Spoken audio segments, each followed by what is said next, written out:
You had an argument this week. You won it too. Every point landed. Every comeback was perfect. Except it never happened. Not the argument, not the room. Not the other person standing there, listening to you finally say the thing you never said out loud. Your brain built the whole thing. From nothing while you were in the shower? Why would it do that?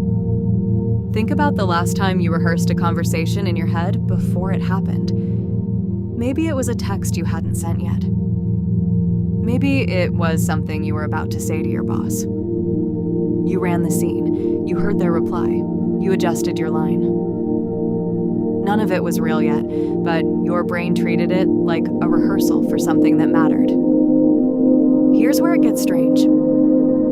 Neuroscientist Matthew Lieberman spent years studying what the brain does the instant it's given nothing to do. No task, no problem to solve, just idle time. He expected quiet. Instead, he found a network that switches on the second you stop focusing on the outside world.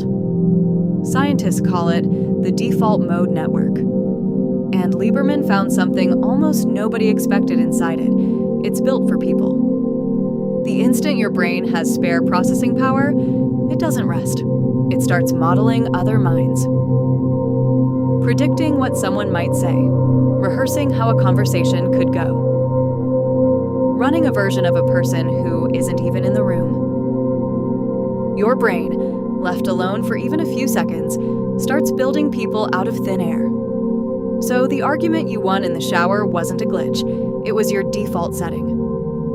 Now here's the part that should genuinely unsettle you. Cognitive scientist Russell Hurlburt spent decades trying to answer a question that sounds simple and isn't. What does your inner voice actually sound like, moment to moment?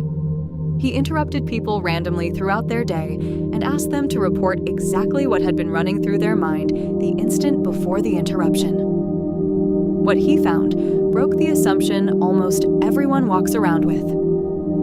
Most people assume their inner voice is one steady narrator, a single you, talking to yourself in your own head. Hurlburt's data said otherwise. Inner experience, for a lot of people, isn't one voice. It's a cast. Psychologist Charles Fernyhough calls this dialogic thinking. Your inner speech doesn't just narrate, it argues with itself. It plays both sides. One part of you proposes something, another part of you, wearing someone else's imagined voice, pushes back. That fake argument in the shower wasn't just you talking. It was you, and a version of them, built in real time, arguing it out on a stage inside your skull. Picture that stage for a second. Not metaphorically. Picture an actual small theater, dim lighting, one spotlight. And your brain is the playwright, the director, and the entire cast, all at once, running a script nobody in the audience will ever see. Most nights, that theater never goes dark. Why would evolution build you a private theater that never stops performing? Anthropologist Robin Dunbar has an answer, and it starts with brain size. Primates that live in larger, more complicated social groups evolved larger brains than primates living in smaller, simpler ones.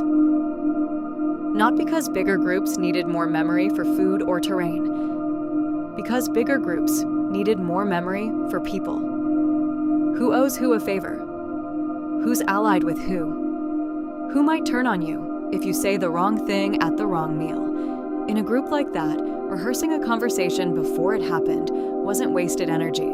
It was preparation for a world where one mishandled conversation could cost you your place in the tribe. Your ancestors who ran the simulation before the real event had an edge over the ones who walked in blind. You inherited the simulator. You just handed it modern problems to chew on instead.